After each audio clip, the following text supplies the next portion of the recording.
Good morning, good afternoon, whatever it may be for you guys. We are here today to review Masterpiece MP21G Gold Bumblebee. This is only my second Masterpiece figure. My first one being Masterpiece I, the original Optimus Prime that came in that horrible red box with the cardboard cutout trailer. Alright, so first we're going to take a look at the box, as we probably should. Hopefully my backdrop stays together this time. I did try filming this last night, but it kept falling apart on me, my setup. Things I'm learning to do as we're doing. So as we take a look here, you will see, the pictures of usual product shots that they have, the different faces, which I'm not going to use because I can't get the frickin' face off. But I'll show you that in transformation. I do really love the robot mode, though, for the look with the face. I just wish they could actually get a Bumblebee head right. They just always look off for some reason. Of course, there's a picture of what's included, as well as that the box is, pretty nice. Simple box stuff. Nothing too special. Nothing too important there. What comes inside the box, of course, is a couple things. First off, you do get the card that has the extra mirrors in it. I'm not going to use the mirrors because I will lose them. Card, of course, has some nice little artwork, gives some tech specs. Cool shit. Next up, we have the instructions. I have some still shots of the instructions. They are quite large. I won't be able to get them to frame here. But, they make sense. They're easier than a lot of the modern instructions. They don't skip any steps, at least.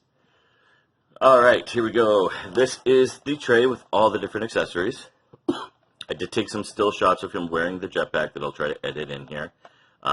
There's the two other faces, the supports for the jetpack, the tire, the spare tire, which actually looks pretty good, but I prefer the license plate, so I'm going to leave it off.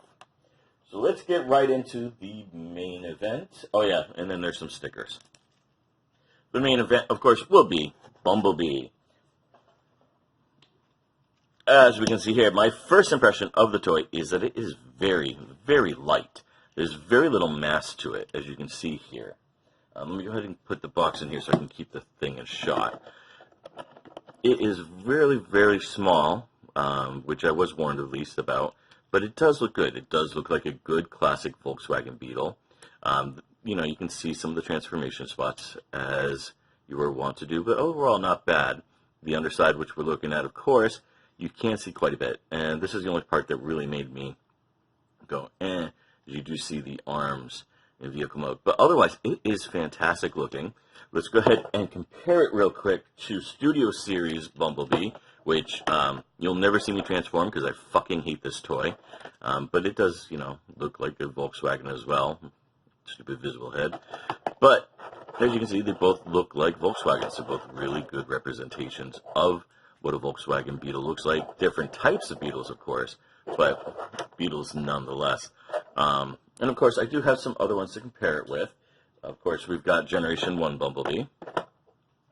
We have here Generation 2 Bumblebee, which I love the color scheme. I thought they were going to look more alike, but instead he looks more like Goldbug, which I'm happy with as well. Goldbug was one of my favorite toys as a kid. I grew up in the 80s, of course, and that pullback motor functionality was just superb. Here he is, of course, with Pretender Bumblebee, who looks more like some sort of off-road Volkswagen. Do they make those anymore? Excuse me. And just for comparison's sake, here he is with Titan's Return Bumblebee, which, isn't a Volkswagen, so fuck it. All right, let's go ahead and just take these out of the shot for a minute here, because we do want to focus more on the toy I'm reviewing. Alright, so let's go ahead and start transforming them, shall we? Now, this is going to be a little bit difficult for me, as I don't like transforming things when I can't look at them, and I'm looking through the mirror, the camera, instead of directly at the toy. But, it's relatively simple. It's got some really neat transformation techniques here, but it's very, very simplistic. And that makes me happy. I was worried a little bit. Oh, I forgot the gun was on there. Made me worried when I first was looking at it. I thought it would be a little bit more complex. And I don't like shell formers. And I was worried it was going to be like a shell former, kind of like how most Bumblebees are these days, including Titan's Return as well as the aforementioned horrible piece of shit that is Studio Series Bumblebee. Alright, and this part always gets me here because I usually break off the bumper when I do this. I kept playing with this last night until I got it to a point where I felt comfortable enough doing this on camera. Alright, let's go ahead, get that loose. These come down. Looks pretty cool. Right now he looks like a GoBot, but we will ignore that. Alright, fold these in. Go ahead, bring hand out, turn it around, fold in. Now this is probably my favorite part of the transformation technique, is it does remind me a lot of Goldbug. I mean, obviously we don't stop here for the transformation technique, but you can kind of see the influence. So we're going to take this. This is going to kind of turn around a little bit. The bumper folds in. Oops, it broke off the bumper. But you really don't need it, but I'm going to go ahead and put it back on. It's there for aesthetic reasons. Come on, toy. Don't make a liar out of me. Come on. Give me 1 second here. I'm going to get it a little bit closer to me so I can put it back on. That's my only complaint, is that the bumper part likes to fall out a lot. And to finish the transformation, I did put on one sticker. It is off-center, which is a Higgins family tradition here. But I did go with the G2 sticker because I do prefer the G2 look to him. Alright, so let's go ahead. I don't think I'm going to need the box. And we're back. Alright, so let's go ahead and take a look at him here. He is quite stunning. He does have, of course, that nice little scalp. Again, I'm not a big fan of the head design. Something about it just seems off. And I've yet to see a Bumblebee that really captures his face really well. There's come a couple close attempts, but, you know, overall it looks pretty damn good.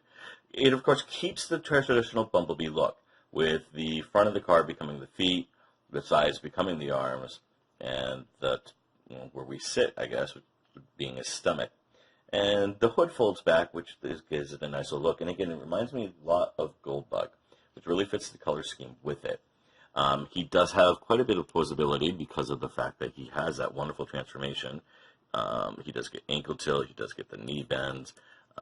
His arms, of course, can move. His hands can't, though. So any posability with the arm, you do have to turn the whole arm to do it. The head is supposed to come off the face. My fingernails aren't strong enough to do it. So, again, I'm going to leave that on, which is okay because I actually prefer the mask face at times. All right, so let's go ahead and put him back here just so I can show you some comparisons just regarding his size. Now, like I said, he is quite small, which kind of blew my mind because Masterpiece I is freaking huge. And I'll get to that in just a few minutes here. Let's go ahead and show him with Studio Series Optimus Prime from Bumblebee movie, which I consider to be the best robot mode Optimus I've ever seen. But I'll do a whole different review on that one day. As you can see, Bumblebee only comes up to about his waist or crotch region, which fits because that's how he's supposed to look. They almost feel like they're more in scale than he is with the Masterpiece line. So let's go ahead and set that back, put Optimus away, and just to give you a little bit of size here, just show you Generation 1 comparisons. Let's go ahead and start with Encore Bumblebee. Now this was the Bumblebee, the first one that had the animated face. I did get this from a Japanese set years ago. You can get that same mold, I think, currently at Walmart, but you won't catch me there. The GT Bumblebee, which he's supposed to be based off of. I dig it. It's not quite the same gold color scheme, but hey, life ain't perfect. We got Red Bumblebee, which, yes, it is Red Bumblebee and not Cliff Jumper or Bumper or any of the other red mini-bots. Actually, Hubcap came in yellow in Generation 1. He was only red in Generation 2, so let's ignore that. We got Pretender Bee, who I like to call Winter Parka Bee or Fatimus Bee. Goldbug, which you can really see the influence given the color and the way that the backpack forms. I wish we got the blue head, or at least have it be an option, because I do like the Goldbug look. Granted, you know, he was in very few episodes of the cartoon and even the Japanese version. And then we got the Titans Return Bee, who has probably the best Bumblebee face I've seen. It looks the most like the cartoon character. Not perfect. I call this one Why Do My Shoulders Hurt after Ben Yee's famous Hot Shot reviews. He doesn't like to stay together that well. I don't really use him. I'll probably give him away soon.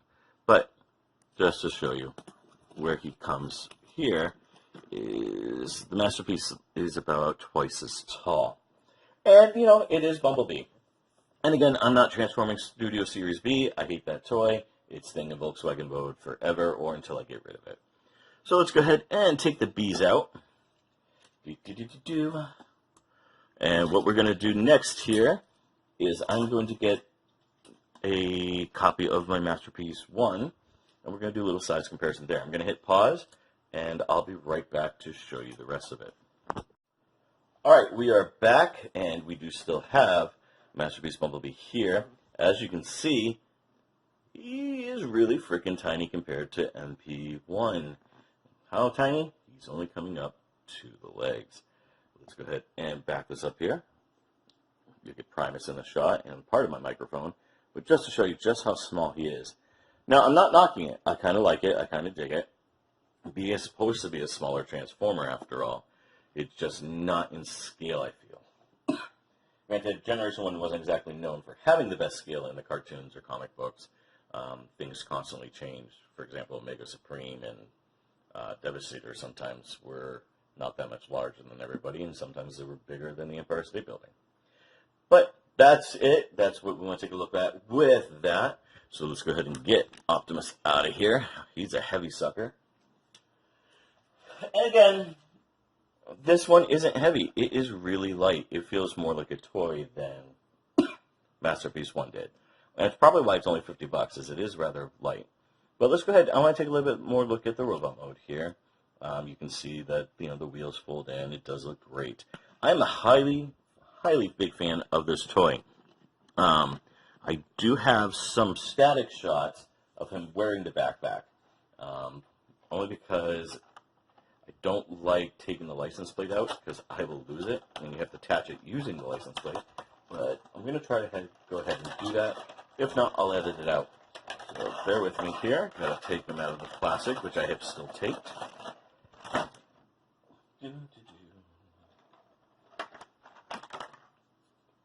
Backpack piece. Backpack piece. Backpack piece. All right.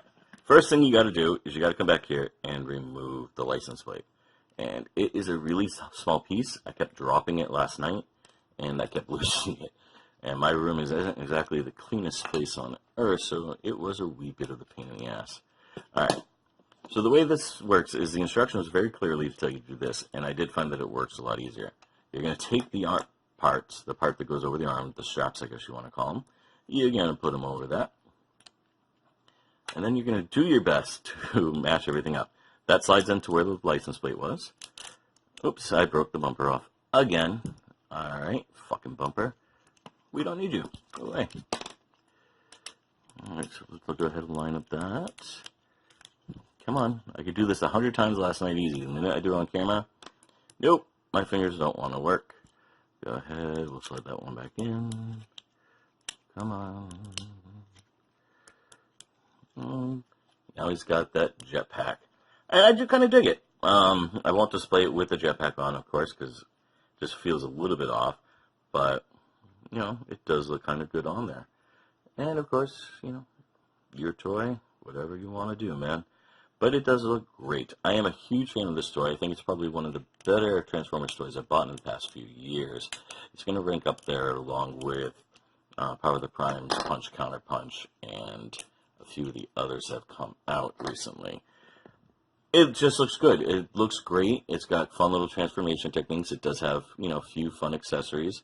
Again, you can put the wheel, the extra wheel there. You can plug the license plate into it and then attach it. And it does look good. Gun mode does store in car mode. And you can also store the spare tire in car mode as well. And it all looks really good and really grand. So if you do have the $50 or whatever, I do highly recommend this. And I do recommend this one only because it just looks good. The gold looks good. The face looks good. The only thing I don't like is the head just somehow feels wrong. too much of a, I don't know, pyramid shape versus a hexagon, but overall, it's a great little toy. So this has been the review for Masterpiece Bumblebee Gold version. If you like it, please hit like or subscribe, and check out my eBay sales below. Thank you, and have a wonderful day.